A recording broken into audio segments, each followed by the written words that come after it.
Hello everyone, welcome welcome welcome. कैसे हो? बढ़िया? हाँ सर, बहुत बढ़िया। तो लीजिए गाइस, हमारी फास्टिक सीरीज में अब नंबर आ गया है एक और प्यारे एक्ट का। नाम है बेटा लिमिटेड लायबिलिटी पार्टनरशिप एक्ट। हाँ सही सुना, हमारा एलएलपी एक्ट हम कवर करने वाले हैं। एलएलपी एक्ट का पार्ट, इसमें हर एक कंसेप्ट को हम रिवाइज करेंगे और साथ साथ में इसके क्वेश्चन प्रैक्टिस भी करने वाले हैं। तो आइए गाइस, बिना वक्त गवाए स्टार्ट करते हैं हमारा प्यारा LLP act limited liability partnership act 2008। आओ बात करते हैं क्या करना है, वही करेंगे। हमारे पूरे कंसेप्ट रिवाइज करेंगे और साथ में करेंगे क्वेश्चन प्रैक्टिस वाला पार्ट। चलो, एज यू नो गाइस, आपके एलएलपी वाले पार्ट के अंदर कुछ टॉपिक्स ऐड ऑन किए गए थे जो कि बनते हैं हमारे मोस्ट इंपॉर्टेंट टॉपिक्स। चलिए बात करते हैं। तो पहला वर्ड हमारे पास में आता है, स्टार्ट करते हैं। शुरुआत में इंट्रो वाली बात करते हैं कि भैया एक बात बताओ, लिमिटेड लायबिलिटी पार्टनरशिप एक्ट आपके एनफोर्समेंट में कब आया? इन शॉर्ट, इंडिया में कब एनफोर्स हुआ? इन शॉर्ट, जनरल पब्लिक पर कब अप्लाई हुआ? तो बात कर लेते हैं। तो पहला वर्ड है हमारे पास में कि sir this act is applicable या केम इनटू फोर्स, या आई कैन यूज द वर्ड। ये वर्ड याद तो है ना भैया? केम इनटू फोर्स कहो, इसी को बोलते हैं एनफोर्समेंट, इसी को बोलते हैं एप्लीकेबल। तो कोई एक्ट एप्लीकेबल कब हुआ? आंसर है 31 मार्च 2009 में। याद रखना, 2008 से ही ये चालू हो गया था, लेकिन फाइनली एनफोर्समेंट में कब आया? 2009 में ये जनरल पब्लिक पर अप्लाई हुआ था। ओके ठीक है। किस बारे में बात करता है बेटा? ये बात करता है formulation and regulation of LLP के बारे में। मतलब अगर बिजनेस स्ट्रक्चर के रूप में लिमिटेड लायबिलिटी पार्टनरशिप को चूज किया जा रहा है तो उसकी फॉर्मेशन कैसे होगी, कैसे ये इस देश में रेगुलेट होगा, कौन रेगुलेट करेगा? Central government, remember. और कौन कौन सी अथॉरिटीज हैं जो डायरेक्टली से डील करेंगी? एमसीए भी करता है, रजिस्ट्रार ऑफ कंपनी भी करता है। इन शॉर्ट याद रखना, आरओसी भी इसका एडमिनिस्ट्रिंग अथॉरिटी है। आओ बात करते हैं। तो बात समझ में आई? पहली बात क्या बोली कि सर सबसे पहली बात एनफोर्समेंट कब आया? आंसर है 31 मार्च 2009 में जनरल पब्लिक पर एप्लीकेबल हो गया था। आगे बात करता हूं। दूसरा वर्ड मैंने क्या बोला कि भैया कौन इसकी एडमिनिस्ट्रिंग अथॉरिटी है, मतलब इसको एडमिन करने वाली अथॉरिटी कौन सी है? याद रखना, दो अथॉरिटीज, पहला है एमसीए, दूसरा है आपका रजिस्ट्रार ऑफ कंपनी। एक को हम आंटी बोलते हैं, एक को हम अंकल बोलते हैं। इन शॉर्ट याद रखना, मिनिस्ट्री ऑफ कॉर्पोरेट अफेयर। हाँ हाँ हाँ, वही अथॉरिटी जो कंपनीज एक्ट को गवर्न करती है नेशनल लेवल के ऊपर, कंप्लायंस को फॉलो करवाती है, वही अथॉरिटी यहां पर भी है। और इवन वही वेबसाइट www.mca.gov.in पे जाके ही लिमिटेड लायबिलिटी पार्टनरशिप एलएलपी के प्रोविजन भी वहीं पर आपको सारे मिलते हैं, फॉर्मेशन भी वहीं से होती है। अब बात करते हैं। दूसरा वर्ड है हमारे पास में कि सर इसके रूल्स रेगुलेशन कौन बनाता है? अब ये भी सुन लो भाई, इसके रूल्स रेगुलेशन कौन बनाता है, या फिर कोई अमेंडमेंट लेके आनी है, कोई चेंज करना है, तो वो अथॉरिटी किसके पास है? याद रखना, central government is having the authority. Central government के पास, सीजी के पास अथॉरिटी है बेटा। सिंपल सी बात, लिमिटेड लायबिलिटी पार्टनरशिप के लिए नए रूल्स बनाने की या कोई भी चेंज लाने की, और टाइमली बेसिस में इसमें चेंज आता रहता है। और ये चेंज लाने का तरीका क्या है भैया? गवर्नमेंट क्या करती है? अपने ऑफिशियल गजट में नोटिफिकेशन पास करके, रिपीट कर रहा हूं, ऑफिशियल गजट बेटा वो होता है जहां पर गवर्नमेंट अपनी सारी ऑफिशियल इंफॉर्मेशन पब्लिश करती है। क्या बोलूंगा? It refers to that publication. कौन सा है ये? वो पब्लिकेशन है, पब्लिकेशन कौन सा? Publication of government notification. Government की जितनी भी सारी ऑफिशियल नोटिफिकेशंस होती हैं, जितने भी सारे ऑफिशियल नोटिस होते हैं, वो सारे के सारे बेटा इस ऑफिशियल गजट में ही पब्लिश किए जाते हैं। Remember that. तो क्वेश्चन ये आया कि भाई सिंपल सी बात, कौन एडमिनिस्टर करता है और कौन इसके रूल बनाता है? रूल कौन बनाएगा? सीजी के पास पावर है। रजिस्ट्रार सिर्फ और सिर्फ हेल्प करता है, सपोर्टिंग एलिमेंट के रूप में काम करता है। आगे बताइए। अब एक क्वेश्चन आया, एक बात सुनना। जनरली ये बात सुनने को मिलती है कि limited liability partnership is a hybrid form of companies and partnership. मतलब रिपीट कर रहा हूं, आप लोगों ने पार्टनरशिप पढ़ लिया, रिमेंबर, आप कंपनी एक्ट भी पढ़ चुके हैं। अब मेरा पॉइंट ये आता है कि जब एलएलपी एक्ट की बात आती है तो एलएलपी एक्ट के अंदर एक वर्ड लिखा जाता है कि एलएलपी एक्ट हाइब्रिड फॉर्म है, मतलब इज ए हाइब्रिड स्ट्रक्चर, एक मिक्स स्ट्रक्चर है, हाइब्रिड फॉर्म है। किसकी बेटा? दो एलिमेंट की, दो बिजनेस की। वन इज कॉल्ड पार्टनरशिप, एक तो भैया पार्टनरशिप की, और दूसरा है हमारे पास में कंपनीज। तो कंपनी और पार्टनरशिप दोनों के जो फीचर्स हैं, उन दोनों के फीचर का कलेक्टिव पार्ट, इन दोनों के फीचर का कलेक्टिव पार्ट आपके पास में कौन है? कलेक्टिव पार्ट ही आपके पास बनता है आपका LLP. But my question is, एक क्वेश्चन यहां पूछता हूं, आंसर गेस करना इसका, कि क्या सारे के सारे फीचर पार्टनरशिप के और सारे फीचर कंपनी के दोनों मिलके होते हैं क्या? Answer is no. कुछ फीचर पार्टनरशिप के और कुछ फीचर कंपनीज के। तो ये कहना सही नहीं है कि सारे कंपनी एक्ट के प्रोविजन यहां फॉलो होंगे। और ना ही ये कहना सही है कि पार्टनरशिप के भी सारे प्रोविजन फॉलो होंगे। तो याद रखना कुछ फीचर पार्टनरशिप से उठाए गए और कुछ फीचर कंपनी से उठाए गए और मिला के बना दिया गया एलएलपी, इसलिए इसे हम हाइब्रिड स्ट्रक्चर कहते हैं। तो क्वेश्चन आता है कि बताइए भैया कि पार्टनरशिप एक्ट और उसके सारे प्रोविजन क्या एलएलपी पर एप्लीकेबल है? Answer is no. कुछ ही एप्लीकेबल है, जैसे एग्जांपल के लिए मिनिमम नंबर ऑफ पार्टनर कितने होंगे, ये बात यहां पे आती है। तो पॉइंट समझना।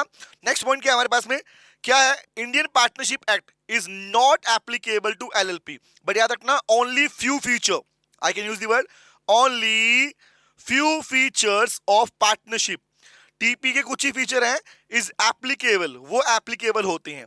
तो पूरी तरह से एप्लीकेबल नहीं है, ध्यान रखना, बट कुछ फीचर इसमें आते हैं। आगे आता हूं। अगला पार्ट आया कि भैया सिंपल से बताओ एलएलपी के अंदर कितने चैप्टर्स, कितने सेक्शन, कितने शेड्यूल्स हैं? तो बात आती है, याद रखना 81 सेक्शन है टोटलिटी के अंदर, 14 चैप्टर्स और 4 शेड्यूल है। लेकिन लेकिन लेकिन जो आपको पढ़ने को दिया जाता है वो पूरा पढ़ने को दिया नहीं जाता। मतलब इन शॉर्ट सारे पार्ट पढ़ने को नहीं दिए जा रहे, कुछ पार्ट आपके पास रखे गए अपने पास में और कुछ यहां पर हमें दिए गए पढ़ने के लिए। तो याद रखना।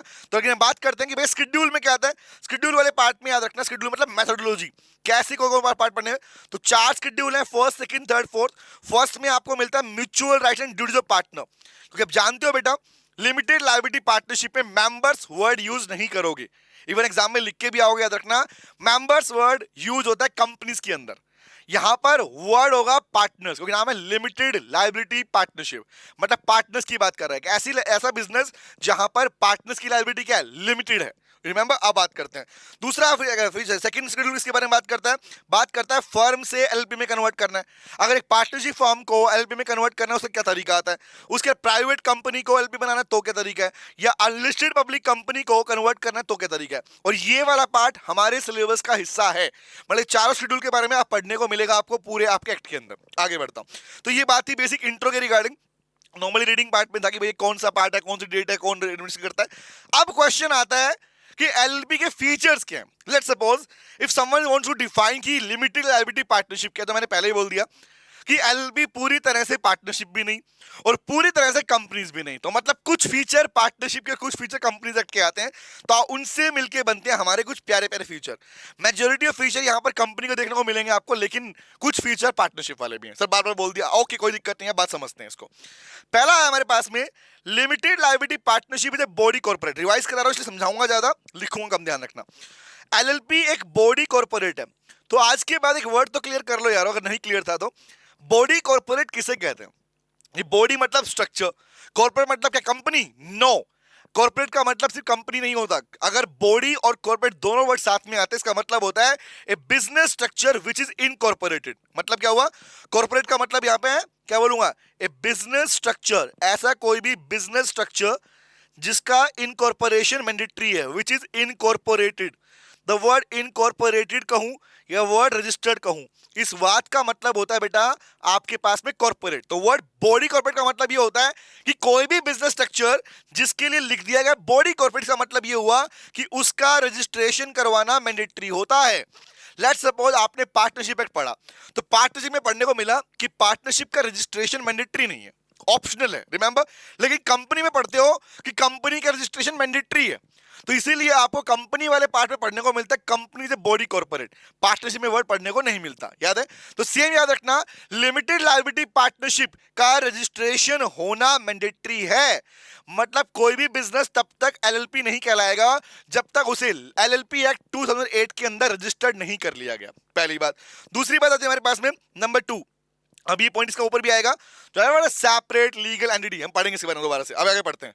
अब नंबर 2 फीचर आता है हाइब्रिड ऑफ कॉर्पोरेट पार्टनरशिप। तो मतलब याद रखना, ये कॉर्पोरेट का मतलब देखो यहां पर बॉडी वर्ड नहीं लगाया हो, यहां पर वर्ड है ओनली कॉर्पोरेट, इसका मतलब है कंपनी। अगर अकेला वर्ड क्या, कॉर्पोरेट मतलब कंपनी की बात कर रहा है, रिमेंबर।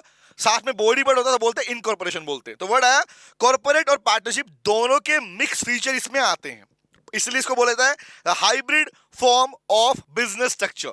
पढ़ना क्या कह रहा है, LLP assimilates the features of companies and partnership form, इसीलिए इसका नाम एलएलपी रखा गया, क्योंकि सिंपल पार्टनर्स वर्ड आया कहां से, the word partners is from partnership and the word limited liability is from the company. Company normally company सारी कौन सी होती हैं? जो लिमिटेड नेचर की होती है, विच वी कैन से जहां मेंबर्स की लायबिलिटी लिमिटेड होती है। तो द वर्ड कंपनी से आया लिमिटेड लायबिलिटी, पार्टनरशिप से आया पार्टनर्स, दोनों मिलकर बना एलएलपी हमारे पास में। इसलिए बोला गया भैया कि ये हाइब्रिड स्ट्रक्चर है दोनों फॉर्म का। ओके, आगे आता हूं।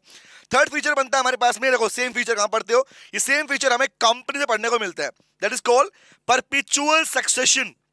अब नॉर्मली क्या होता है, सुनना, परपेचुअल सक्सेशन वाला फीचर कंपनीज एक्ट से आया, जहां पे पढ़ते हो कि भैया मेंबर्स मरे जिए, रिमेंबर रिटायरमेंट ले ले, इंसॉल्वेंट हो जाए, कंपनी बंद नहीं होती। मेंबर्स के जाने से या मेंबर के मरने से कंपनी के ऊपर, कंपनी के बिजनेस पे कोई फर्क नहीं पड़ता।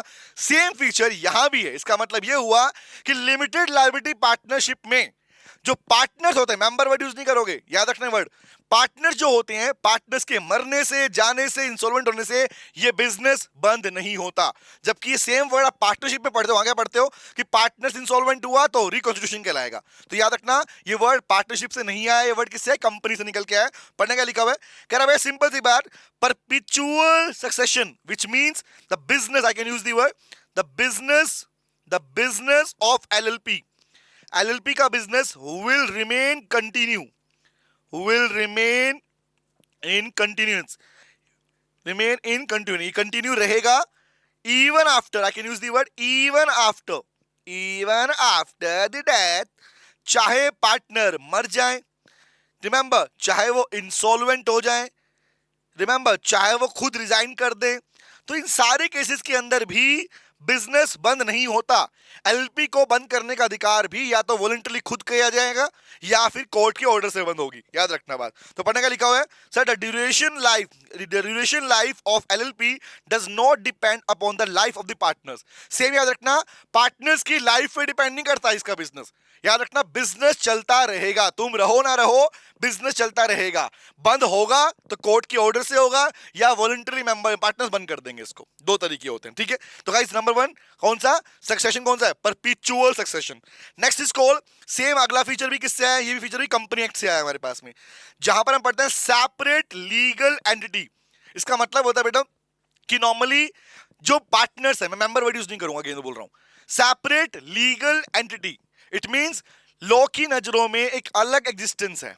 मतलब क्या हुआ भाई, जिन पार्टनर्स ने एलएलपी को बनाया होता है, जिन पार्टनर्स ने अपना पैसा लगाया, अपने खून पैसे की पसीने की कमाई को लगाकर एक एलएलपी बिजनेस खड़ा किया, वो एलएलपी से एकदम अलग है। मतलब इन शॉर्ट कहने का मतलब ये होता है कि एलएलपी की लायबिलिटी एलएलपी की है, पार्टनर्स की नहीं होती। पार्टनर सिर्फ और सिर्फ एलएलपी के लिए एजेंट के रूप में काम करते हैं। तो वर्ड क्या आया sir? I can use the word लिखता हूं, द पार्टनर्स, क्या बोलूंगा? The partners and LLP, partners and LLP are having, is having different entity, different existence. कानून की नजरों में, in the eyes of law, कानून की नजरों में इन दोनों का अपना अलग एग्जिस्टेंस होता है, आइज ऑफ लॉ। इसका मतलब ये भी तो हुआ कि लिमिटेड लायबिलिटी पार्टनरशिप एलएलपी जो होती है वो अपने खुद के नाम से कॉन्ट्रैक्ट कर सकती है, अपने खुद के नाम से डीलिंग कर सकती है, रिमेंबर वो केस डाल सकती है, केस इसमें डल भी सकता है। तो सेम कंपनी की तरह ये फीचर यहां पर आया। इसका मतलब ये हुआ कि एलएलपी का बिजनेस अलग है, ये पार्टनर से जुड़ा हुआ नहीं है। बेशक पार्टनर्स ही काम इसके लिए कर रहे हैं, लेकिन पार्टनर्स के लिए लायबल नहीं होती, पार्टनर्स के लिए लायबल नहीं होती। तो पॉइंट क्या आता है? Enjoys the right to enter agreement in his own name, अपने खुद के नाम से ये एग्रीमेंट कर पाएगी, और इस पे is entitled to sue and be sued in the own name. अगर केस डाला भी गया तो केस एलएलपी पे जाएगा, और एलएलपी केस डालना चाहे तो एलएलपी ने केस डाला है, याद रखना। अगर कोई बोले कि किसी एलएलपी ने किसी दूसरे पर्सन पर, थर्ड पार्टी पे केस डाल दिया, तो आप ये नहीं बोलोगे पार्टनर्स ने केस डाला, आप वर्ड यूज करोगे एलपी, जिसका एलपी का नाम होगा उस एलपी ने उस पे केस डाला, याद रखना बात। आ गया हूं, चलो नेक्स्ट इज कर कॉल, हम बोलते हैं मिनिमम एंड मैक्सिमम नंबर। यहां पर दोनों एक्ट आते हैं, देखो सुनो ध्यान से, यहां पर आपको दोनों एक्ट का फेस देखने को मिलेगा। कह रहा है मिनिमम एंड मैक्सिमम नंबर कितने पार्टनर्स के। तो लिमिटेड लायबिलिटी पार्टनरशिप में मिनिमम 2 मेंबर होते हैं और मैक्सिमम पे कोई लिमिट नहीं है। क्या बोल रहा हूं सर? मिनिमम पे 2 पार्टनर, मैक्सिमम पे नो लिमिट। तो याद करो मिनिमम वाला पार्ट कहां से आया? ये आया आपके पार्टनरशिप एक्ट से। पार्टनरशिप एक्ट आपके पास मिनिमम नंबर ऑफ मेंबर्स को डिफाइन करता है, बट कंपनी एक्ट डिफाइन करता है कि कंपनी क्या कहती है कि कोई भी मैक्सिमम लिमिट नहीं है। तो याद रखना, दोनों के मिलके फीचर बना कि मिनिमम 2 पार्टनर होंगे और मैक्सिमम कोई लिमिट नहीं है लिमिटेड लायबिलिटी पार्टनरशिप के अंदर। एक बात और आती है कि यहां पर ये जो 2 पार्टनर हैं मिनिमम जो होने चाहिए, अगर किसी एलपी में 2 ही पार्टनर, एग्जांपल सुनो, अगर किसी लिमिटेड लायबिलिटी पार्टनरशिप में 2 ही पार्टनर्स हैं और वो दोनों ही बिजनेस कंटिन्यू कर रहे हैं, तो क्वेश्चन ये आया कि यहां पर डेजिग्नेटेड पार्टनर्स कौन होंगे। अब सुनो गाइस, ध्यान से, बड़ा प्यारा वर्ड आ रहा है यहाँ पे हमारे पास में। जिस तरह कंपनीज के अंदर डेजिग्नेटेड डायरेक्टर्स होते हैं, डेजिग्नेटेड डायरेक्टर मतलब वो लोग, वो डायरेक्टर्स जो कंपनी में अगर कुछ भी इश्यूज आएंगे, कुछ भी प्रॉब्लम से कोई भी कॉन्ट्रवेंशन होगा तो सबसे पहले उनसे पूछा जाएगा। सेम उसी तरीके से बेटा याद रखना, लिमिटेड लायबिलिटी पार्टनरशिप में भी 2, एटलीस्ट 2, याद रखना word, at least 2 designated director is required.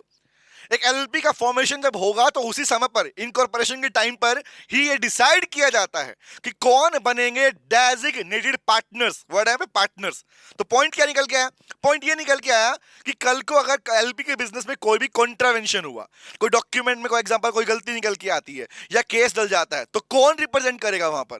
The representative कौन होगा? Representative. The representative will be these 2 directors. But word क्या है? एटलीस्ट है, कम से कम 2 होने चाहिए, ज्यादा भी हो सकते हैं। Minimum 2 is required, minimum 2 is required. एक वर्ड और भी आता है कि जो 2 डी आपने लिख रहे हो सर, ये 2 कौन कौन होंगे?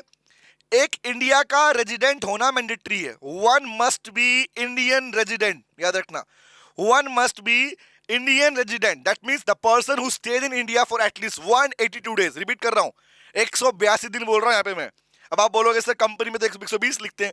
गाइस, कंपनीज एक्ट के पार्ट में इंडिविजुअल के लिए 120 डेज वाली लिमिट लेके चलोगे और बाकी सब जगह पर 182 लेके चलोगे, 182 दिन लेके चलते हैं।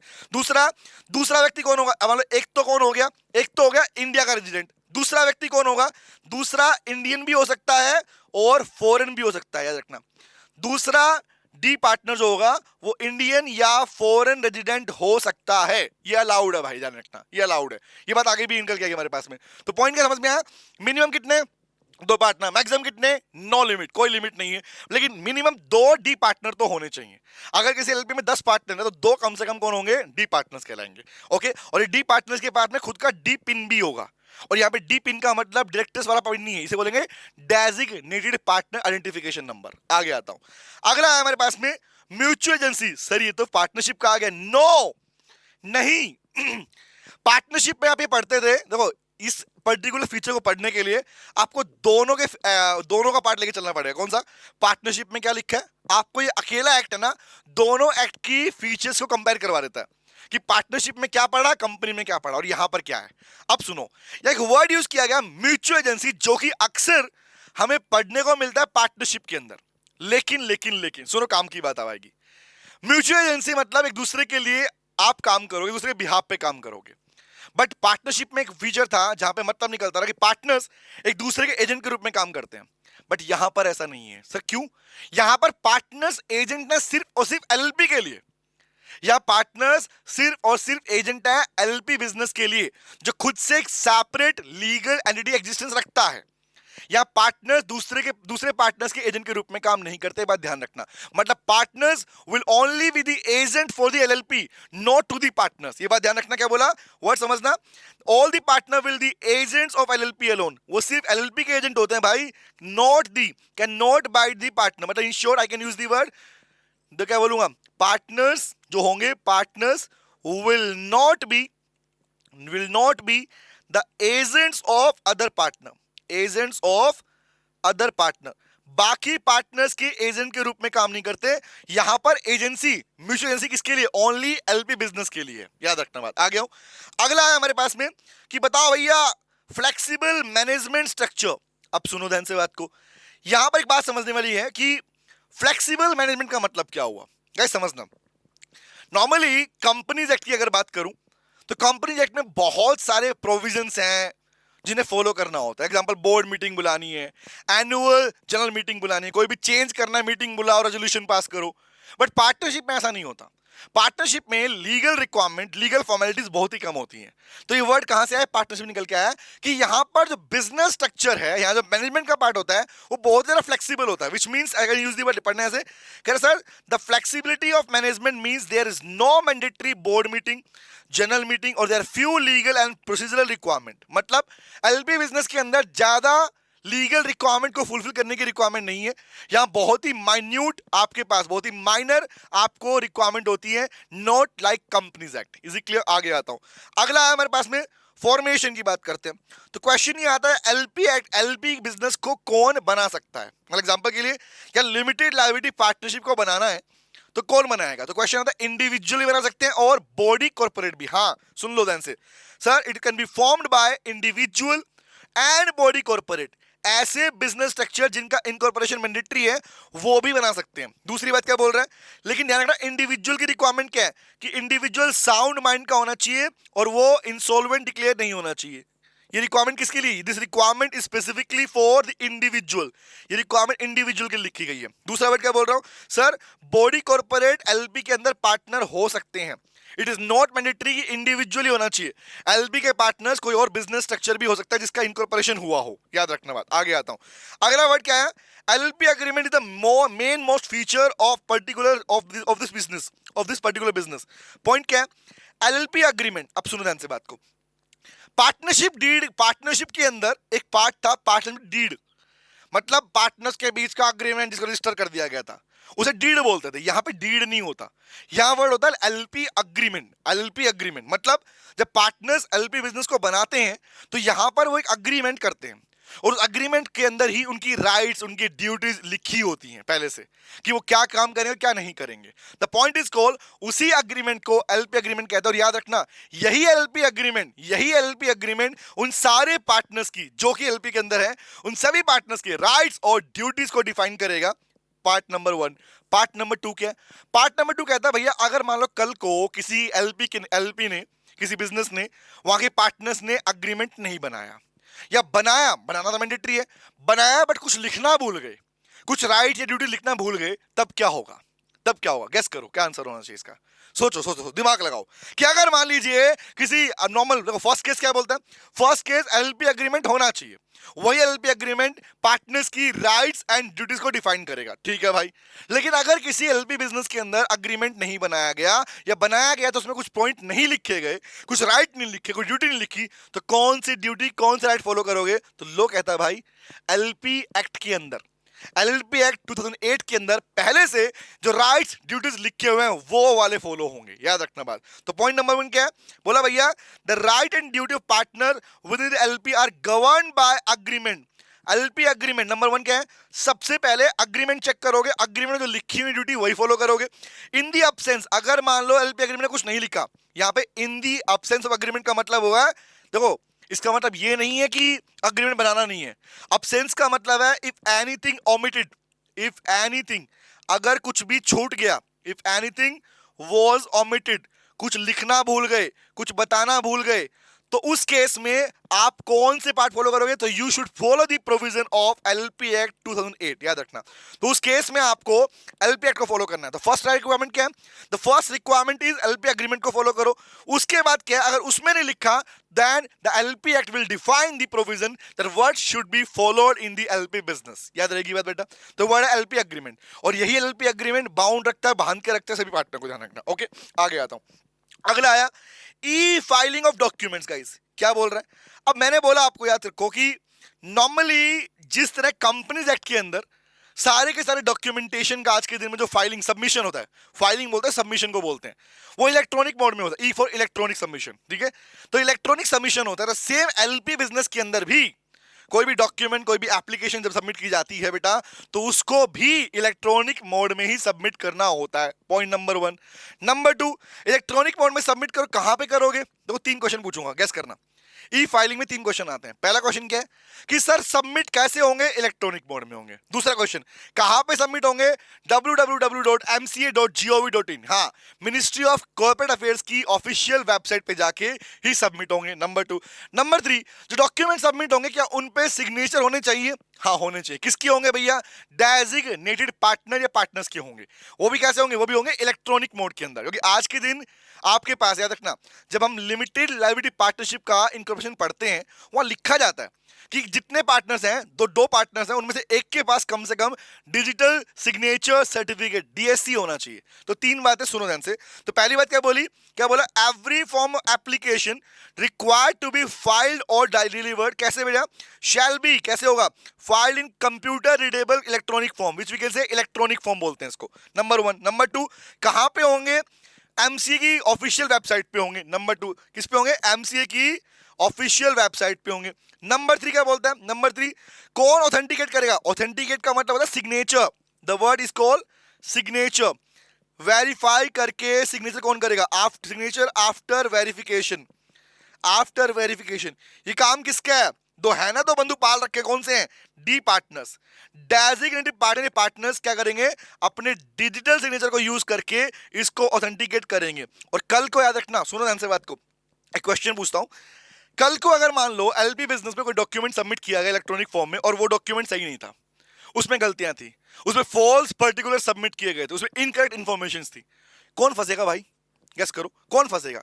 ऑब्वियस, जिनके पास ये थ्योरिटी थी कि उन्हें वेरीफाई करना है और सिग्नेचर करने हैं, दैट इज कॉल्ड, अगर उन्होंने वेरीफाई नहीं किया, उन्होंने सिग्नेचर कर दिया, तो उस केस में वही पार्टनर्स या डी पार्टनर्स फंसेंगे जिनकी साथ से गलती हुई है। याद रखना बात। आगे आता हूं, अगला बोला भैया, next feature is called unique identification number. अब बात सुनना, जब लिमिटेड लायबिलिटी पार्टनरशिप का एलपी का रजिस्ट्रेशन हो जाता है, एलपी का रजिस्ट्रेशन हो जाता है, अब ये वर्ड सुनना, कहां पे आया था वर्ड, कंपनीज एक्ट के अंदर जब कंपनी का इनकॉर्पोरेशन हम लिखते हैं, पढ़ चुके हैं, तो वहां पे लिखवाया जाता है कि भाई सिंपल लिखते हो आप लोग कि जो रजिस्ट्रार ऑफ कंपनी आरओसी है, जब सीआरसी सारे डॉक्यूमेंट दे देता है उसको, एग्जांपल याद रखो, कंपनीज एक्ट में पार्ट था कि आप इलेक्ट्रॉनिक फॉर्म नंबर आईएनसी 11 देते हो वहां पे, उसके बाद में रजिस्ट्रार ऑफ कंपनी वहां पर आपको सिन देता है, CIN, corporate identity number, which we can say companies का एक अलग से नंबर, वही नंबर कंपनी की पहचान है, और वही नंबर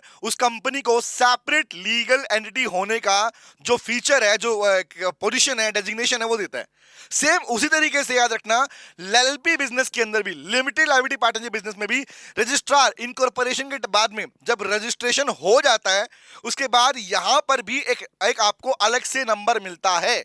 एलएलपी किस चीज से जानी जाएगी, कि एग्जांपल मान लो इतनी सारी एलएलपी बिजनेस है, तो किस चीज से जाने जाएंगे, वो अपने इस नंबर से ही जाने जाएंगे। अब वहां पे था सिन नंबर, सी मतलब कॉर्पोरेट, यहां पे आएगा LPIN number, we can use the word LLPIN, मतलब क्या है भैया, limited liability partnership identification number.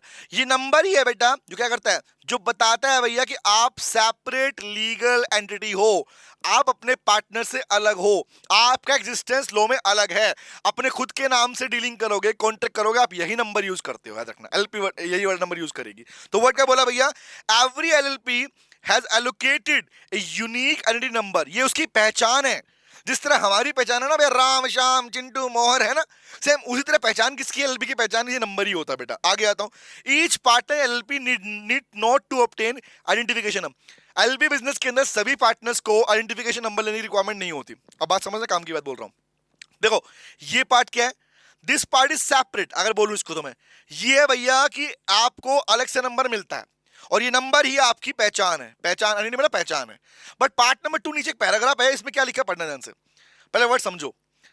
Companies के अंदर जो डायरेक्टर्स होते हैं गाइस, उन डायरेक्टर्स के ऊपर उनको सबको डिन लेना रिक्वायरमेंट, डिन मतलब डायरेक्टर आइडेंटिफिकेशन नंबर। कंपनी में अगर कोई डायरेक्टर है तो उसके लिए रिक्वायरमेंट है कि उसे डायरेक्टर आइडेंटिफिकेशन नंबर लेना पड़ेगा, तभी वो डायरेक्टर कहलाएगा। लेकिन लेकिन लेकिन एलएलपी में ये रिक्वायरमेंट मैंडेटरी नहीं है, ये रिक्वायरमेंट सिर्फ 2 लोगों के रिक्वायर्ड है कि जो मिनिमम डी पार्टनर्स हैं, डेजिग्नेटेड पार्टनर्स को ही डी पिन लेना पड़ता है, लेकिन इसके अलावा बाकी किसी पार्टनर को डी पिन की रिक्वायरमेंट नहीं होती है, उन्हें अलग से किसी आइडेंटिफिकेशन नंबर की रिक्वायरमेंट नहीं होती है, बस ध्यान रखना। तो वर्ड क्या लिखा हुआ, each partner in LLP need not, requirement नहीं है नंबर लेने की, लेकिन डी पार्टनर डेजिग्नेटेड पार्टनर्स उनके पास में डी पिन होना चाहिए। डी पिन बोले तो भैया डेजिग्नेटेड पार्टनर आइडेंटिफिकेशन नंबर होना मैंडेटरी है। ये मैंडेटरी पार्ट किसके लिए है? ओनली फॉर दोज जो कि डेजिग्नेशन रखते हैं, जो कि लायबल करवाने वाले हैं खुद को, जिनके पास पावर्स है, अथॉरिटीज है, ध्यान रखना। ओके, आगे आता हूं। नेक्स्ट वन इज कॉल्ड, आ गया वही वर्ड आ गया, डी पार्टनर। तो एक फीचर पार्ट किसका है भाई? डी पार्टनर होने चाहिए। कितने होने चाहिए? मिनिमम 2 पार्टनर होने चाहिए, एटलीस्ट 2 पार्टनर होने चाहिए। ये वही लोग हैं जो एलपी के बिजनेस में सारी चीजों को देखते हैं, जितने भी काम हो रहे हैं, मैटर्स हैं, डॉक्यूमेंटेशन है, बैंकिंग, सब कुछ यही देखते हैं। और इनकी ऑथराइजेशन के बाद ही डॉक्यूमेंट वेरीफाई होता है। ऑथराइजेशन मतलब साइन होने के बाद ही। अब पॉइंट ये आया कि कितने डी पिन आपके पास बोलते हैं। अब ये लोग हैं कौन? मिनिमम कितना पड़ा? मिनिमम एटलीस्ट 2 होने चाहिए, एटलीस्ट 2 डेजिग्नेटेड पार्टनर होने चाहिए। ऑलरेडी पहले टॉपिक आ चुका हमारे पर, एटलीस्ट 2 डी पार्टनर्स होने चाहिए।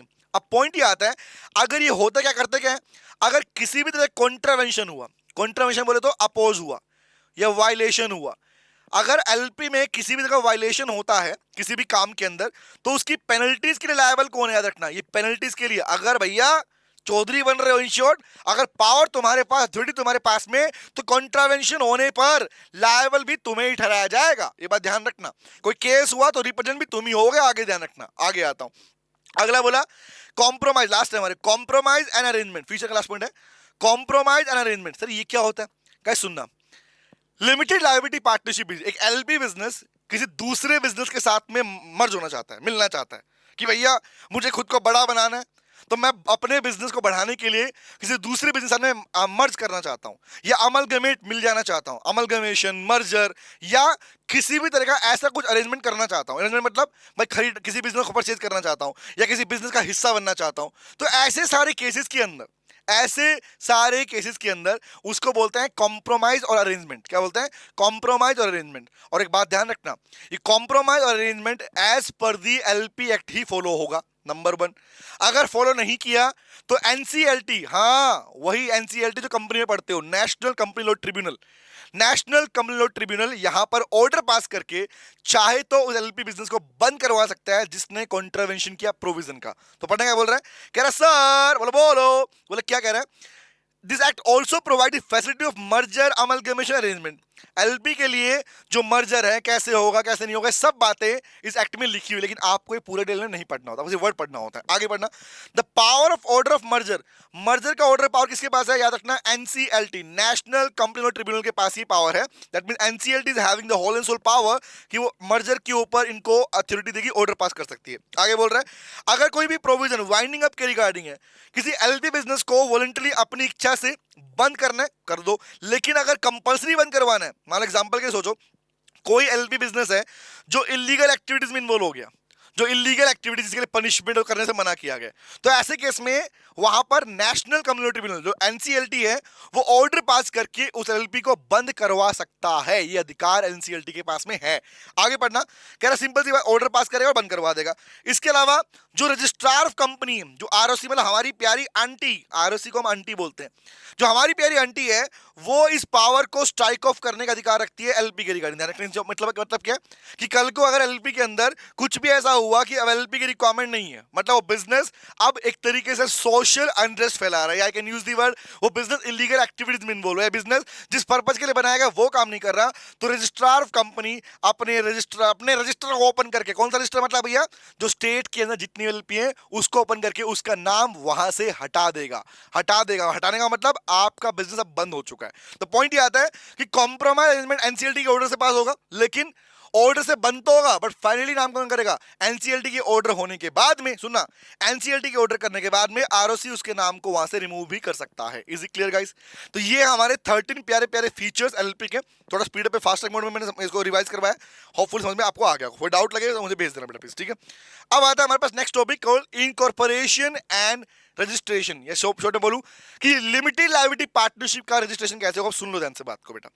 ये प्रोविजन इनकॉर्पोरेशन के रिगार्डिंग आपके जो बुक में मॉड्यूल में लिखे हुए हैं बेटा, वो पुराने लिखे हुए हैं, सुनो ध्यान से बात को। लिमिटेड लायबिलिटी पार्टनरशिप का रजिस्ट्रेशन इलेक्ट्रॉनिक मोड में होता है। आपको इसके अंदर स्पेसिफिक जो जो स्टेप्स हैं वही फॉलो करने होते हैं।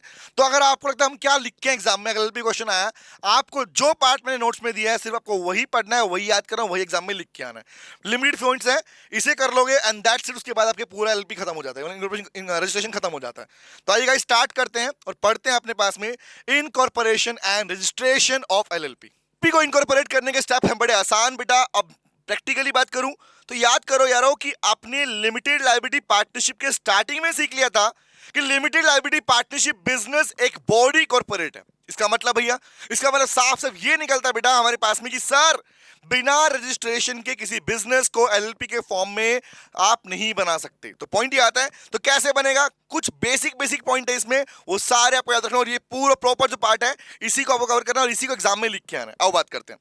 तो पहला हमारे पास में आता है गाइस कि अगर एलएलपी को इनकॉर्पोरेट करना है तो बोला देयर मस्ट बी 2 और मोर पर्सन। पहली रिक्वायरमेंट क्या है भाई, कम से कम 2 लोग तो होने ही चाहिए। तो सिंपल सी बात है, मिनिमम 2 पार्टनर्स होना रिक्वायर्ड है, नंबर 1। नंबर 2 क्या बोला, जिनका पर्पस क्या है, जो इसलिए एसोसिएट हुए to carry on a lawful business. Point number 2 क्या निकलता है कि भैया जिस बिजनेस के लिए वो आपस में साथ में आएंगे वो बिजनेस कौन सा होना चाहिए, लॉफुल बिजनेस। याद रखना जब भी एलएलपी बनाई जाएगी वो किसी ऑब्वियस एलएलपी हो पार्टनरशिप हो, बिजनेस लॉफुल नेचर का ही होना चाहिए, इसको लॉ अलाउ करता हो। उसके बाद बोला पर्पस क्या है, for the purpose of making profit. Sir ये क्या पढ़ा रहे हो गाइस, फर्स्ट पैराग्राफ के अंदर ही आपको ये प्रॉपर आइडिया मिल जाएगा कि आपकी एलएलपी की किस पर्पज के लिए इनकॉर्पोरेट की जाएगी। पहली बात तो वर्ड याद रखना, मेकिंग प्रॉफिट। याद रखना अदर देन प्रॉफिट। आप वेलफेयर पर्पस के लिए एलएलपी का इनकॉर्पोरेशन नहीं कर सकते, ये साफ साफ क्लियरली मेंशन किया गया। ध्यान रखना कि चैरिटेबल ऑब्जेक्ट्स के लिए एलएलपी को इनकॉर्पोरेट किया नहीं जा सकता। अगर आप बोलो सेक्शन 8 कंपनी, तो सेक्शन 8 कंपनी बनाओ जाके फिर, जो कि आपके पास में नॉट फॉर प्रॉफिट कंपनी होती है। इन शॉर्ट कहने का मतलब लिमिटेड लायबिलिटी पार्टनरशिप के अंदर क्या चाहिए, 2 या 2 से ज्यादा लोग, प्रॉफिट मेकिंग पर्पस, और वही दो लोग जो होंगे, जो लोग अपने पास में एसोसिएट करेंगे, वही सारे लोग अपने नाम को इनकॉर्पोरेशन के टाइम पर सब्सक्राइब करेंगे इनकॉर्पोरेशन डॉक्यूमेंट के अंदर। तो पॉइंट निकल के आया कि वो कौन कौन से स्टेप्स हैं गाइस। पहला पॉइंट क्या हुआ भाई, 2 या 2 ज्यादा लोग वाला पार्ट। दूसरा प्रॉफिट मेकिंग पर्पस। नंबर तीसरा चैरिटेबल पर्पस के लिए एलएलपी बिजनेस नहीं बनेगा। अब बात आती है भैया कि कौन कौन से स्टेप्स हैं। सर बात कर लेते हैं कि वो स्टेप्स कौन कौन से हैं जिससे कि लिमिटेड लायबिलिटी पार्टनरशिप को इंडिया में रजिस्टर्ड किया जा सकता है। आओ पढ़ते हैं। पहला स्टेप क्या पढ़ना, the first step is guys 2 और मोर पर्सन। पहली कंडीशन तो वही है जो आपने ऊपर पढ़ा, वही यहाँ पे मेंशन है, रिवाइज कर लो कि 2 या 2 ज्यादा लोग होने चाहिए जो क्या करेंगे, जो साथ में मिलकर प्रॉफिट मेकिंग पर्पस के लिए बिजनेस को स्टार्ट करेंगे। नंबर 1। नंबर 2 क्या बोला, अब आपने जो लोग चूज किए उन्हीं लोगों में से, सुनना, उन्हीं लोगों में से अब आपको चूज करने हैं कि पार्टनर्स कौन होंगे और डी पार्टनर्स कौन होंगे। As you know this, minimum 2 D partners होने चाहिए। डी मतलब डेजिग्नेटेड पार्टनर होने चाहिए। अब बात करते हैं तो क्या बोला, स्टेप नंबर 2 पढ़ना, selecting the partners and D partner. अब एक बार आपने डिसाइड कर लिया कि लोग कौन कौन होने वाले हैं, अब उन्हीं लोगों में से, उन्हीं पर्सन में से आपको पार्टनर डी पार्टनर चूज करने पड़ेंगे। नंबर 2, ये बात मैंने पढ़ी, याद करो कि अगर डी पार्टनर चूज करोगे तो एटलीस्ट कितने दे, at least 2 designated partners is required. 2 designated partner, D partners required. इनके लिए कम से कम 2 पार्टनर चाहिए, और जो दो डी पार्टनर्स होंगे बेटा, उनके रिक्वायरमेंट क्या है, उनको डी पिन भी लगेगा। डी पिन मतलब डेजिग्नेटेड पार्टनर आइडेंटिफिकेशन नंबर, दोनों को लगेगा। ध्यान रखना, इस याद रखना वर्ड लिखा किया गया है एटलीस्ट।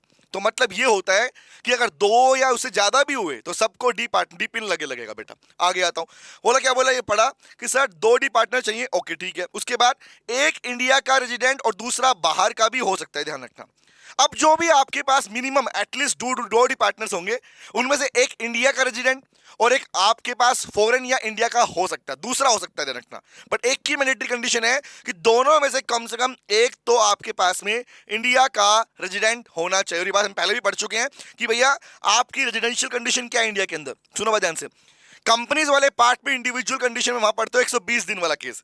यहां याद रखना अपार्ट फ्रॉम कंपनी, मैंने बोल चुका हूं पहले भी, यहां पर आपके 182 days in the previous year.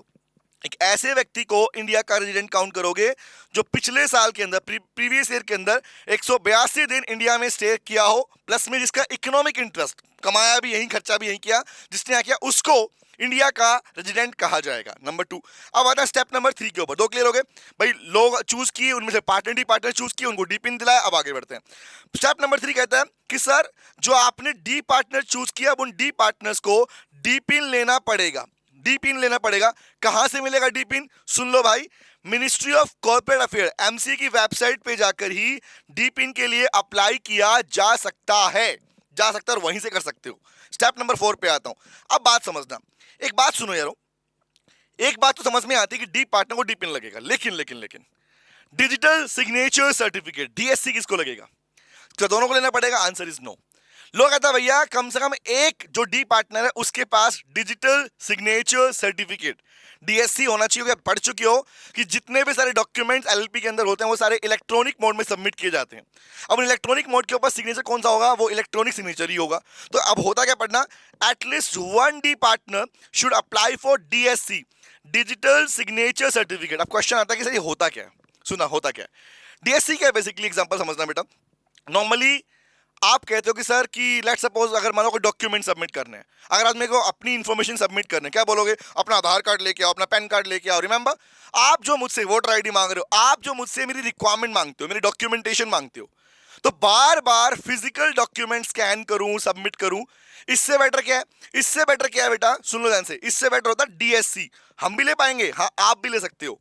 Digital signature certificate क्या करता है बेटा? याद रखना, गवर्नमेंट के द्वारा, सुनना, गवर्नमेंट के द्वारा कुछ ऑथराइज सर्टिफिकेशन है, कुछ ऑथराइज अथॉरिटीज है जो आपको डिजिटल सिग्नेचर सर्टिफिकेट प्रोवाइड करती हैं।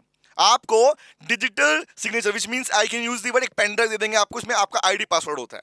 The ID password is termed as, वो सिग्नेचर को स्कैन नहीं बोल रहा हूं मैं, the ID and the password will be termed as digital signature certificate.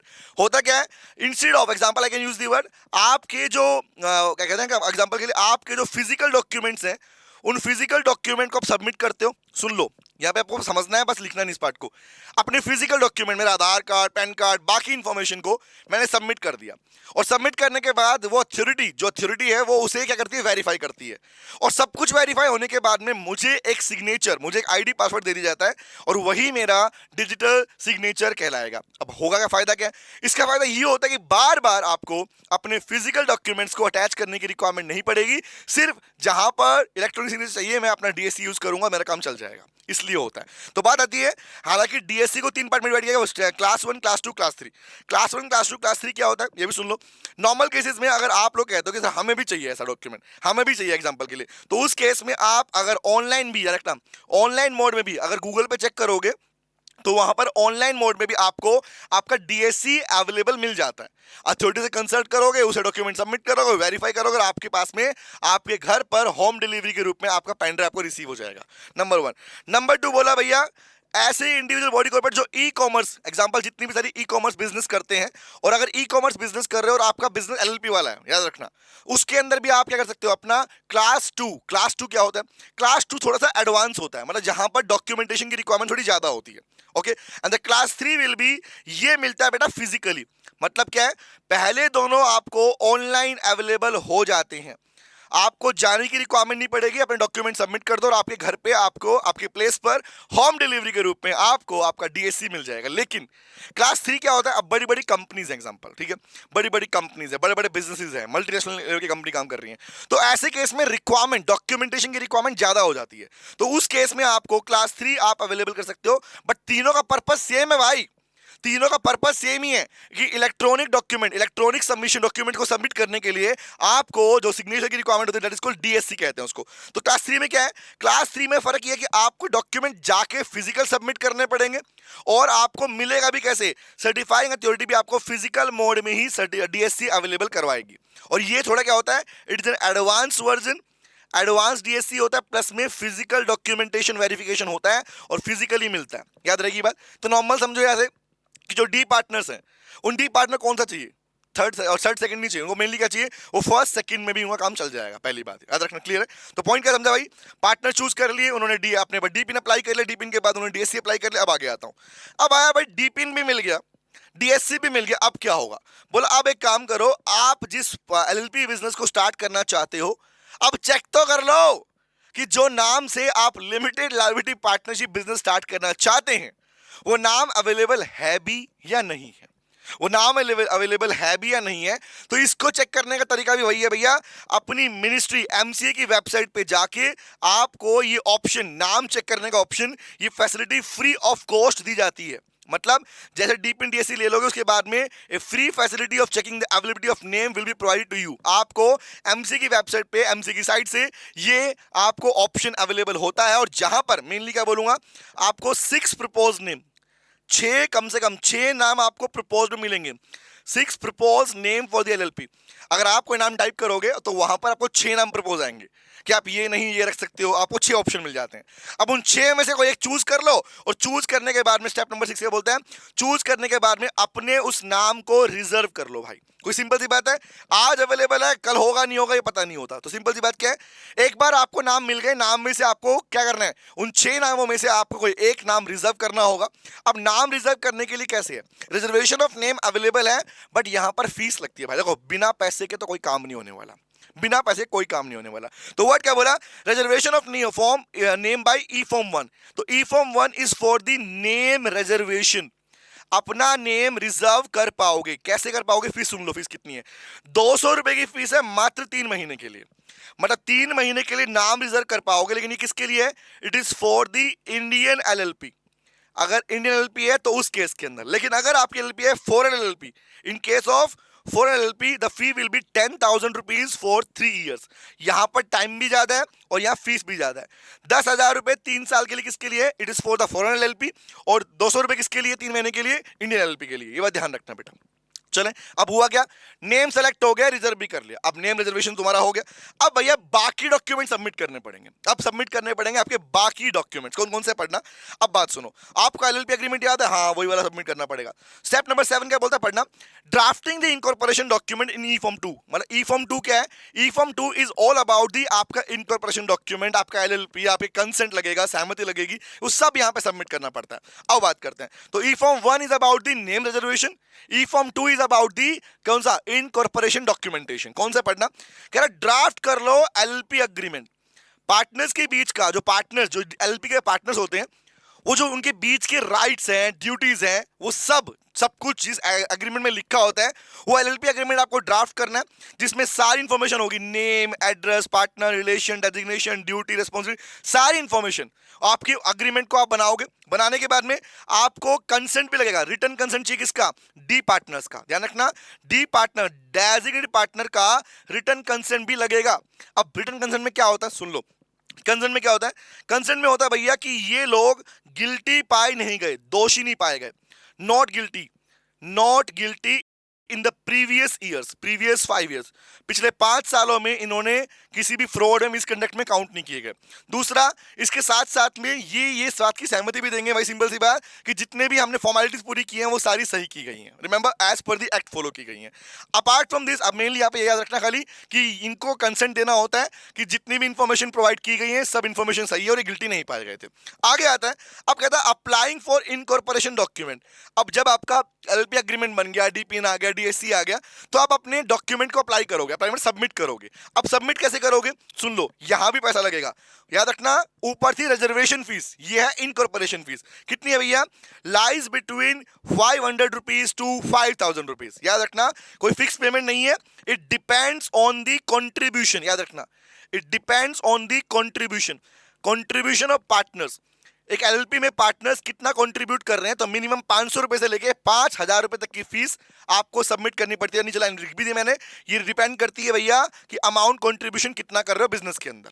Is it clear. अब ये सारे डॉक्यूमेंट जो आपने थे, इनको document, LLP agreement, consent, DPN, DSC, सब कुछ लेके आप सबमिट करोगे रजिस्ट्रार ऑफ कंपनी, अपनी आंटी को सबमिट करोगे, क्योंकि आंटी ही देगी आपको डॉक्यूमेंट।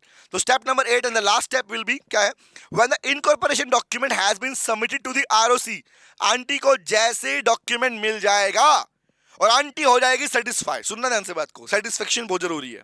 सेटिस्फाई का मतलब होता है जो डॉक्यूमेंट आपने सबमिट किए क्या वो सही है या नहीं है, उन्हें प्रॉपर वेरीफाई करने के बाद ही आरओसी जैसे सेटिस्फाई होगा, जैसे सेटिस्फाई होगा पैसा मिल जाएगा।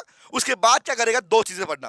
पहला क्या करेगा, आरओसी आपको सर्टिफिकेट ऑफ इनकॉर्पोरेशन देगा विद इन 14 डेज, याद रखना टाइम लिमिट मेंशन है पहले से, 14 दिन के अंदर अंदर आपको सीओआई मिल जाएगा बेटा, मतलब आप अपना आपका बिजनेस एलएलपी बिजनेस आपके पास चला सकते हो। नंबर 1 सर्टिफिकेट ऑफ इनकॉर्पोरेशन, कि आपका एलएलपी बिजनेस रजिस्टर्ड हो चुका है, पहला। नंबर 2 इसके साथ क्या मिलेगा, आपको मिलेगा बेटा एलपिन, याद आया, एलएलपिन, डीपिन नहीं, LPIN, limited liability partner identification number, वही जो एक बिजनेस को एलपी को सेपरेट लीगल एंटिटी होने का खिताब, एक डेजिग्नेशन देता है। मतलब आपका बिजनेस खुद के नाम से क्या कर पाएगा, अपने नाम से डीलिंग कर पाएगा, कॉन्ट्रैक्ट कर पाएगा, केस हो पाएगा, सब कुछ हो सकता है, तो वो इसी नाम से होता है। तो ये कौन देता है, आरओसी सीओआई देगा, आरओईसी ही एलएलपी देगा, याद रहेगी बात। और फाइनली यहां पर आपका हो जाता है एलपी का इनकॉर्पोरेशन। इतना ही करना है, इतना ही पढ़ना और इतना ही लिख के आना भाई। किसी बुक में कंफ्यूज नहीं होना आपको कि मॉड्यूल में 4 बातें एक्स्ट्रा लिखी हैं, वहां 2 बातें कम लिखी हैं, ऐसा कोई पर्पस नहीं है। ये टू दी पॉइंट, आपने स्टेप 8 स्टेप बोले हैं मैंने, ये 8 के 8 स्टेप लिख के आओ, नंबर पूरे मिलेंगे, डोंट वरी, ठीक है गाइस। चले, तो ये था हमारे पास बेटा कौन सा, हमारा इनकॉर्पोरेशन ऑफ एलएलपी वाला पार्ट। अब आगे आ जाओ और नेक्स्ट रिवाइज करते हैं। The next part will be guys partners and their relationship. अब लिमिटेड लायबिलिटी पार्टनरशिप में एक बात बताना मुझे, एलएलपी के अंदर जो पार्टनर्स के बीच के रिलेशंस होते हैं उसे कौन बताता है भाई, पार्टनरशिप की तो डीड तो है नहीं यहाँ पे, तो एलएलपी के अंदर जो पार्टनर्स उनके बीच के रिलेशनशिप है, संबंध है, वो कौन बताएगा, वो बताता है बेटा, आप जानते हो कौन, नाम क्या है इसका, LLP agreement. As you know this, LLP agreement में ही पार्टनर्स और उनके रिलेशनशिप लिखे होते हैं कि क्या रिलेशन है, कल को मान एग्जाम्पल कोई पार्टनर नहीं रहा तो क्या होगा, क्या फॉर्मेलिटीज पूरी करनी पड़ेंगी, तो आइए बात करते हैं। तो यहाँ पर मेनली पढ़ने को मिलता है कि अगर कोई पार्टनर पार्टनर ना रहा, मतलब लिमिटेड लायबिलिटी पार्टनरशिप में अगर पार्टनर ना रहा, तो कौन कौन से लीगल प्रोविजन फॉलो किए जाएंगे।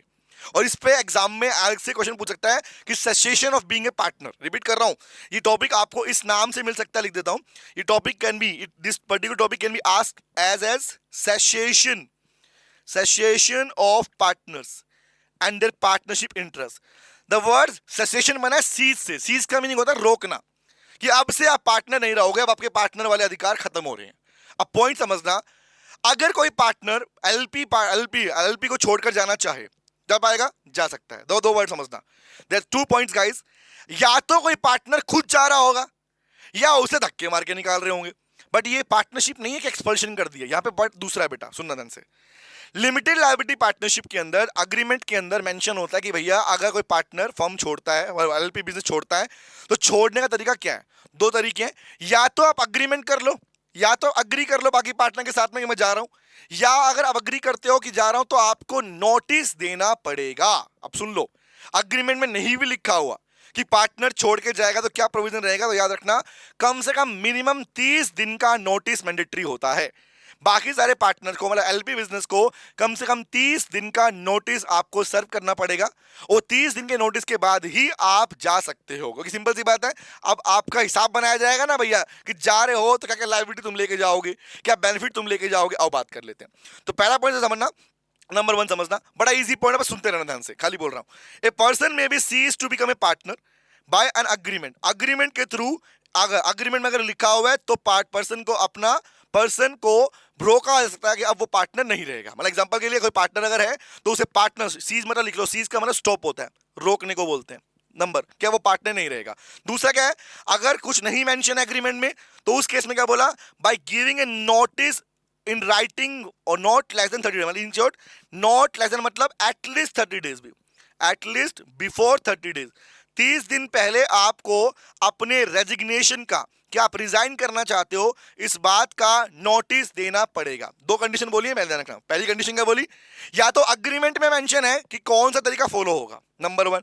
अग्रीमेंट में मेंशन नहीं है, in the absence of agreement, तो उस केस में मिनिमम 30 दिन का नोटिस बाकी सारे पार्टनर्स को, मतलब बाकी सारे एलएलपी बिजनेस को आप देकर अपने इंटेंशन का कि मैं रिजाइन करना चाहता हूं, मुझे नहीं रहना इसी जगह पर, तो आप वो दे सकते हो। तो आपको उस दिन से जिसे आप दोगे आपको पार्टनर ट्रीट नहीं किया जाएगा। लेकिन ध्यान रखना, वर्ड सुनना, यहां कुछ रिक्वायरमेंट्स आएंगे अपने पास में कि किस दिन से वो सेसेशन कहलाएगा, किस दिन से वो पार्टनर नहीं कहलाएगा, कौन कौन सी लायबिलिटी उसके नाम पर आएंगी, कौन कौन सी लायबिलिटी उसके नाम पर नहीं आएंगी। अब बात करते हैं। तो पहला पॉइंट क्लियर है कि कोई पर्सन अगर पार्टनर जाना चाहता है, जाने के तरीके हैं कि जाना है तो जा, लेकिन कुछ काम करके जा भैया, कि मिनिमम 30 दिन का नोटिस हमें देके जा। नंबर 2, अब भैया और भी तरीके कौन से, और तरीके कौन से, अब बताओ ना।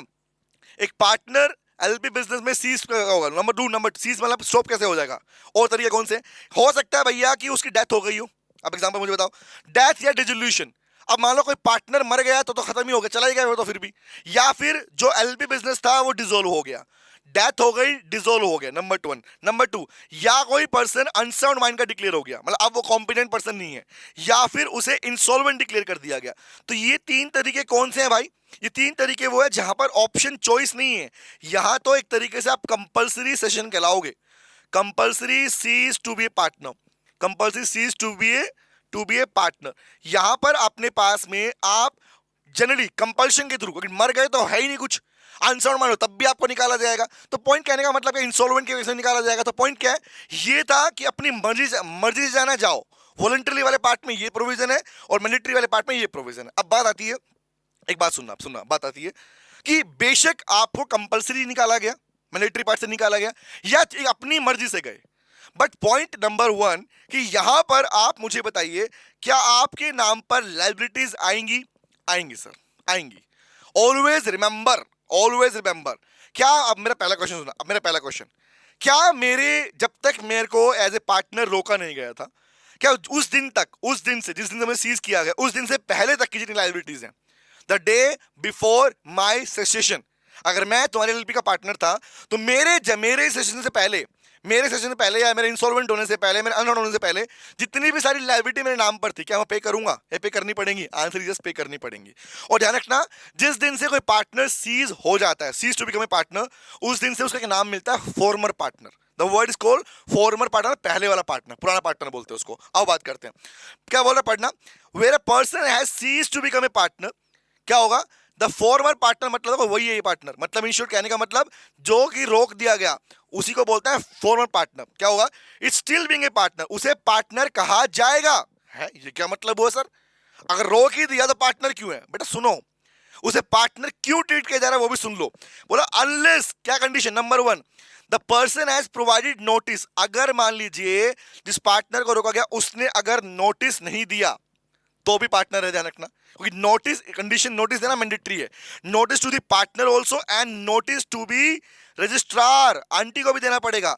अगर नोटिस नहीं दिया, अगर नोटिस सबमिट नहीं हुआ, ये बात कर रहा हूं वॉलंटरी की, अगर नोटिस सबमिट नहीं किया पार्टनर्स को, मतलब एलपी बिजनेस को और आरओसी को, तो बेटा आप पार्टनर रहोगे, आपकी लायबिलिटी बनी रहेंगी, आप पार्टनर की बेनिफिट से तो हट जाओगे बट लायबिलिटी आपके नाम पर रहेंगी। याद रखना बात। आगे आता हूं। अगला बोला फोर्थ प्रोविजन क्या है? सेसेशन से क्या फर्क पड़ता है? बोला does not by itself discharge the partner from any obligation. एक पार्टनर चाहे कि मैं अपनी ऑब्लिगेशन से फ्री हो गया, आंसर इज नो, वो अपनी पहले वाली बना which is incurred while being a partner, जब वो पार्टनर था उस समय की लायबिलिटी खत्म नहीं होती है। अभी जब मैंने बोला वही पॉइंट है कि भैया अपने आप को वो डिस्चार्ज नहीं कर सकता, अपने आप को फ्री नहीं कर सकता कि ओह कोई लायबिलिटी नहीं है मैं तो फ्री हो गया। नहीं, जब तक तुम पार्टनर थे तब तक तुम्हें सारी लायबिलिटी बियर करनी पड़ेगी जो बीइंग ए पार्टनर तुम्हारे नाम पर आती है। नेक्स्ट पे आता हूं। अब बताओ, अब यहां बोलता है जहां पार्टनर को सीज किया गया, मतलब देखो ये फर्स्ट, देखो पार्ट चेक करना, सब प्रोविजन में पहले लाइन कॉमन है, इन सारे प्रोविजन में the first line common, cessation of partner common line है। मेन पॉइंट आगे पढ़ रहा हूं, पढ़ना क्या कह रहा है सर, रीड करना, कह रहा अनलेस अदरवाइज प्रोवाइडेड, अगर कुछ नहीं लिखा अग्रीमेंट में, ठीक है, तो बोला था फॉर्मर पार्टनर या पर्सन जिसको जो शेयर था डेथ के केस में, इंसॉल्वेंसी केस में, वो मिलेगा भैया। अब बताओ ना मुझे, माना कि लायबिलिटी तुम्हारे नाम पर है बट अगर तुम्हें बीइंग ए पार्टनर एलपी में रोक दिया गया, निकाल दिया गया, तुम खुद निकल गए, तो जब तक तुम उस फर्म में थे, जब तक उस बिजनेस में तुम थे, एलपी बिजनेस में थे, उस बिजनेस के अंदर तुम्हारा जो भी शेयर था, कैपिटल में शेयर था, उस दिन तक के एक्यूमुलेटेड प्रॉफिट के अंदर वो मिलेगा नहीं मिलेगा? ऑब्वियस मिलेगा। तो वर्ड बोला भैया आपकी एंटाइटलमेंट में किसके लिए मिला? आपको मिलेगा, क्या मिलेगा? पैसा नंबर 1, आप अपने कैपिटल कंट्रीब्यूशन को मांग सकते हो, नंबर 1। नंबर 2, आपका उस दिन तक का, आपके जाने तक जितना प्रॉफिट का शेयरिंग है आप वो भी उनसे ले सकते हो, और ये आपका लीगल राइट है। तो राइट है कि क्या मिलता है, नंबर 1, और ऊपर क्या बात था कि आपकी लायबिलिटी कब तक बनती है, 2 बातें। चले अब लास्ट नंबर पे बोलता है, अब एक क्वेश्चन लास्ट पॉइंट बताना मुझे, 6 प्रोविजन। एक बात बताओ, जिस पर्सन को एलपी बिजनेस से निकाल दिया गया, अब वो पार्टनर नहीं है, क्या जिस दिन से उसने नोटिस सर्व कर दिया, सबमिशन भी कर दिया, क्या उस दिन के बाद से क्या वो एलपी बिजनेस के मैनेजमेंट में डिसीजन के अंदर इंटरफेयर कर पाएगा? सोचो, गैस करो, क्या आपको बीइंग ए पार्टनर, जो आप पार्टनर नहीं रहे, अब एक फॉर्मल पार्टनर बन गए हो, तो एक फॉर्मल पार्टनर मतलब जिसको रोक दिया गया, पार्टनर नहीं है, तो क्या उसे इंटरफेयर करने का अधिकार है? Answer is no. याद रखना, formal partner shall not have any right to interfere in the management of LLP. अब आपके पास ये अधिकार नहीं हो तो ऑब्वियस ही बात है, जब पार्टनर नहीं हो तो अधिकार भी तुम्हारे पास नहीं बनता बेटा। क्लियर है गाइस? तो ये पार्ट था किसके बारे में हमारे पास में? सर पार्टनर, उनके रिलेशन में आपका मेनली प्रोविजन बनता है सेसेशन ऑफ पार्टनर वाला पार्ट। तीन बातें पढ़ने को मिली आपको यहाँ पे। पहली, कब किसी पार्टनर को पार्टनर ट्रीट नहीं किया जाएगा, दो तरीके पढ़े। फिर आपने पढ़ा कि क्या क्या लायबिलिटी बनती है, क्या नोटिस देना मैंडेटरी है, नहीं है मैंडेटरी, नंबर 3।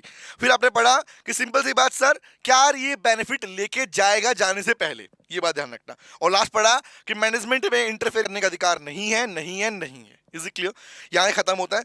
अब एक पार्ट और लेते हैं इस क्लास के अंदर, बाकी पार्ट में उससे नेक्स्ट में कवर करूंगा, ठीक है? अभी कवर करते हैं अपने पास में फाइनेंशियल डिस्क्लोजर। सुनना ध्यान से, इस पार्ट को दो पार्ट में खत्म करेंगे, इस एक्ट को दो पार्ट में खत्म करेंगे हम। आया हुआ यहाँ पर फाइनेंशियल डिस्क्लोजर, सुन लो, बड़ा प्यारा पॉइंट है फाइनेंशियल डिस्क्लोजर। गाइस समझने की बात समझना, व्हाट इज फाइनेंशियल डिस्क्लोजर? अब लिमिटेड लायबिलिटी पार्टनरशिप को बिजनेस है, प्रॉफिट मेकिंग के लिए बनाया गया। अब प्रॉफिट मेकिंग बिजनेस तुम बना रहे हो, सुनना मेरी बात, सुनना पहले ध्यान से। एक प्रॉफिट मेकिंग बिजनेस तुम बना रहे हो तो तुम्हें बुक्स ऑफ अकाउंट रेडी करनी पड़ेंगी। बोला करनी पड़ेंगी। क्या बुक ऑफ अकाउंट रेडी होगा तो क्या उसका सबमिशन भी होगा? हाँ, सबमिशन भी होगा। आरओसी को भी सबमिट करना पड़ेगा, इंफॉर्मेशन देनी पड़ेगी। अब इसके अलावा सोचो, क्या किसी लिमिटेड लायबिलिटी पार्टनरशिप के अंदर उसके बुक ऑफ अकाउंट का ऑडिट करना मैंडेटरी है? यस और नो, क्वेश्चन ये है। दिस इज न्यू टॉपिक जो आपका ऐड ऑन हुआ, ऑडिट वाला पार्ट। मतलब क्या लिमिटेड एलपी बिजनेस की बुक ऑफ अकाउंट अगर बनाई जा रही है तो उसकी फाइनेंशियल स्टेटमेंट्स का, उसकी एनुअल रिटर्न्स का, आपकी स्टेटमेंट ऑफ सोल्वेंसी का, क्या इनका ऑडिट रिक्वायर्ड है? अब लोग कहता है हाँ भी और नहीं भी। हाँ भी और नहीं भी का मतलब क्या है? सुनना, हाँ कब? इंडिया के अंदर बेटा, सुनना, लाइन बोल रहा हूं, सुन लो, लिखी नहीं आपकी बुक में, लिखी हुई नहीं है। इंडिया के अंदर अगर किसी एलपी बिजनेस का एनुअल टर्नओवर 40 लाख से ऊपर का है, और या फिर टर्नओवर के लिए बोला, turnover if exceeds ₹40 lakh, number 1। Number 2, या फिर पार्टनर्स का कंट्रीब्यूशन 25 लाख रुपए से ऊपर का है, तो ऐसी एलएलपी को ऑडिट करवाना पड़ता है। ऐसी एलएलपी को ऑडिट करवाना पड़ता है, पॉइंट नंबर 1। नंबर 2 सुनो, नंबर 2 क्या कहता है? नंबर 2 कहता है भैया ये तो होगी बात ऐसी, बट लेकिन अगर मान लो कुछ लिमिटेड लायबिलिटी पार्टनरशिप बिजनेस है, क्या उनको एग्जम्पशन मिल सकती है इसके लिए? क्या ऑडिट कंपलसरी? ऑडिट कंपलसरी नहीं है भाई, कंपलसरी इन दो कंडीशन के लिए, टर्नओवर और उसके लिए। बट ये रिक्वायरमेंट भी सेंट्रल गवर्नमेंट चेंज कर सकता है। सेंट्रल गवर्नमेंट के पास में पावर है कि वो अगर चाहे कि किसी एलएलपी को, एक स्पेसिफिक एलएलपी को, दो एलएलपी को, उनको रिक्वायरमेंट नहीं है तो वो उनको एग्जम्प्ट भी कर सकता है। बात ध्यान रखना। अब यही बात यहाँ पढ़ने वाले हो कि एनुअल रिटर्न क्या होती है, सेल्स रिटर्न कौन बनाए, कब सबमिट करनी पड़ती है, आओ बात करते हैं। चलो पढ़ते हैं। तो बात करते हैं, तीन बातें पढ़ने को मिलेंगी। पहली पढ़ने को मिलेगी आपको बुक ऑफ अकाउंट के बारे में, दूसरी अदर रिकॉर्ड्स के बारे में, तीसरी ऑडिट के बारे में। अदर रिकॉर्ड का मतलब यहां पर है बेटा स्टेटमेंट, लिखता हूं, रिकॉर्ड का मतलब statement of account and solvency. Insolvency नहीं बोल रहा हूं, सोलवेंसी का मतलब होता है कि क्या इतना पैसा तुम्हारे पास में है कि अपने लोन चुका पाओगे? क्या एलपी बिजनेस के पास इतना फंड है कि वो अपने लोन चुका पाएगा? क्वेश्चन ये है। और बात करते हैं। तो सबसे पहला हमारे पास में आता है बेटा, the LP shall maintain such proper book of account. भाई आपको वो सारी बुक ऑफ अकाउंट मेंटेन करनी होती है जो कि प्रेस्क्राइब्ड है। अब क्वेश्चन आएगा प्रेस्क्राइब क्या होता है, दिखाता हूं, देखो दिखाता हूं। अलग से इस पार्ट में नीचे दिया भी है इसके अंदर कि कौन कौन सी बुक्स हैं जो आपको सबमिट बनानी पड़ती हैं। देखो ये लिखा हुआ बुक ऑफ अकाउंट में मेंशन किया है, receipt expenditure account, asset and आपके पास जो है ना बैलेंस शीट वाला पार्ट। तो जितने भी चीजें रिक्वायरमेंट है ये सब चीजें ध्यान रखना, लेकिन हर एक एलपी के लिए नहीं कि सबके लिए बनानी मैंडेटरी है। कुछ को एग्जाम्प्ट किया जा सकता है, कुछ में कुछ रिक्वायरमेंट पूरी नहीं होंगी तो वहां पे अप्लाई नहीं करोगे आप, ध्यान रखना। अब बात समझते हैं। तो पॉइंट ये आता है, आगे उस पॉइंट पे आ रहा हूं मैं। फाइनेंशियल स्टेटमेंट्स को मेंटेन करना, अपनी बुक्स ऑफ अकाउंट को बनाना मैंडेटरी है। कैसे बनेगी? ऑफ कॉमन तीन बातें बात करना। बुक्स बनेंगी, हर साल बनेगी, मतलब कौन सा? For financial year, each financial year. हाँ बेटा वही ईयर, 1 अप्रैल टू 31 मार्च, ये वाला टाइम पीरियड के हिसाब से अपनी बुक बनाओगे। कैश बेसिस या अक्रूल बेसिस पर बनाओगे, डबल एंट्री सिस्टम के हिसाब से बनाओगे, और इन सबको मेंटेन रखोगे ऑफिस में। चार बातें बोली गई, ध्यान रखना, रीडिंग कर रहा हूं। पहला, जो बुक ऑफ अकाउंट किसी एलपी के लिए बोली गई है वो सब बनाएगा, नंबर 1। हर साल बनाएगा, मतलब फॉर ईच फाइनेंशियल बनेगी। कैश या अक्रूल बेसिस पर बनेगी, number 3। Double entry system follow करोगे, नंबर 4। और लास्ट सबसे इंपॉर्टेंट है बेटा, क्या बोल रहा है, shall maintain the same at registered office. क्योंकि पहली 4 पॉइंट तो क्लियर है, बट ये क्या है, पढ़ना ध्यान से। जानते हो आपको बुक ऑफ अकाउंट्स को मेंटेन करना, जो आपने बनाया है आपको उसका पूरा रिकॉर्ड मेंटेन करना, वो भी आपके यहाँ पे आपके ऑफिस के अंदर ये होना चाहिए, और ये मेंटेन करना मैंडेटरी है। कितने साल के लिए पता है, एक वर्ड लिखा हुआ है, for such prescribe time period. Prescribe कितना है पता है, फॉर 8 ईयर्स। याद रखना, इंडिया में कम से कम 8 सालों तक आपको इन बुक ऑफ अकाउंट को अपने एलपी बिजनेस में, ऑफिस में अपने पास रखना पड़ेगा। It is a mandatory condition, number 1। Number 2 पे आता हूं। अब बुक ऑफ अकाउंट बना लिया, मेंटेन कर लिया, आगे आता हूं।